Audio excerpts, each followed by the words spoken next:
Falomerabantsika tsirairay avin-drahitra tsy dia sabata maraina fa 13 volana novambra ity manonona ny fahasoavan'ny tompo aminao ary mirary ny so indrindra mba ho sabata azahoan-kery azahoana fitonena ara-po filaminana ara-tsaina ary ihany koa ahafahana mitombo hery eo amin'ny Kristy.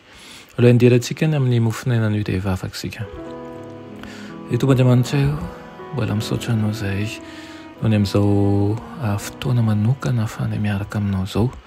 Raha ny herinay manokana dia tsy tomombana izay ary voafetra ifonainay tao anatrehana ny tsy fahombiazanay. Angataka anao mba hamindra fo aminay sy andrakotra anay amin'ilay fahasoavanao. Aoka Tompo, ilay hevitra mampisaraka anay aminao fo ananao ka hifamina aminao izahay amin'ity anio ity. Aminaran'i Jesosy, amen. Raha teny mofinainantsika androany dia manao hoe fahatokiana mampiavaka nalaina amin'ny Deutéronomie 5:20 manao hoe vato feno lanja sady marina ary famarana tonga ohatra sady marina no aoka ho tananao mba ho maro andro ianao any amin'ny tany izay omeny Jehovah Andriamanitra ho anao. Amen. Eo amin'ny tsipiriam-piainana rehetra no tokony anaran'ny kristianina an'ireo fitsipiky ny fahitsiana entitra.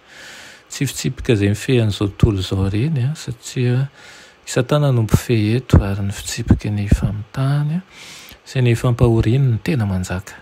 Tompo hafa kosa no tompoin'ny kristianina. Mety ho zava-madinika amin'ny olona sasany ny fialana amin'ny fahitsiana tanteraka eo amin'ny raharam-barotra ataony. Tsy izany kosa no fijerin'ny mpamonjy. Ny olona izay tsy mahatoky amin'ny zavatra kely dia tsy hatoky amin'ny be rehefa azo ny fakam-panahy. Tsy maintsy mifandray amin'izao tontolo izao eo amin'ny lafiny ara-barotra ny mpanaradian'i Kristy. Izao no nambaran'ny mpamonjy teo mivavaka nataony ho azy ireo manao hoe izao tsy mangataka aminao mba hampiala azy amin'izao tontolo izao fa ny haro azy amin'ny ratsy. Ny kristianina dia tokony hatsapa eo amin'ny fifanakalozana ara-barotra ataony fa mijery azy Andriamanitra. Tsy tokony hampiasa mizana mandainga izany na oviana na oviana izy eo amin'izay ataony rehetra eo amin'ny fiainana. Ny tena kristianina dia araka izay iriny ho heverin'ny hafa momba azy tokoa. Sakaiza sy mpanao soa izay rehetra mifandray aminy izy ary mahatoky azy ny olombelona namany satria mendrim-pitokiny izy. Mampiasa olona hamory vokatra ao an-tsopony ve izy? Tsy azoniny fa alohany ny volany sasaran'izany mpiasa izany ihany koa. Manana fitaovana tsy ilainy maika ve izy?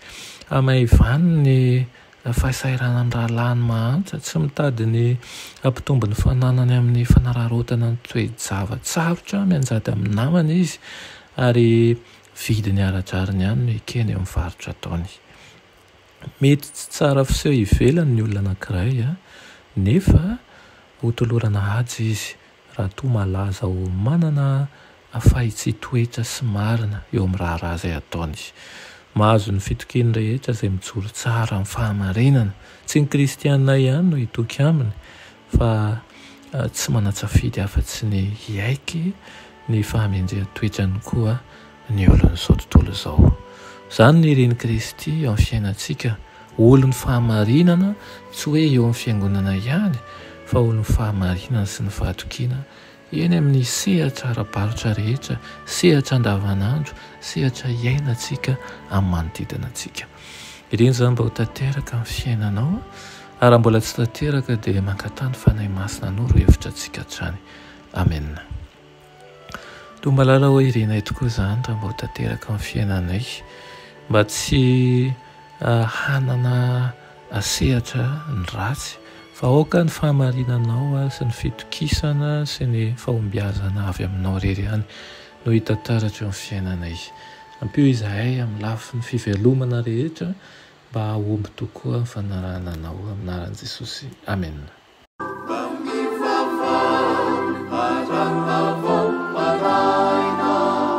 Sarovinao ilay mpanao anazy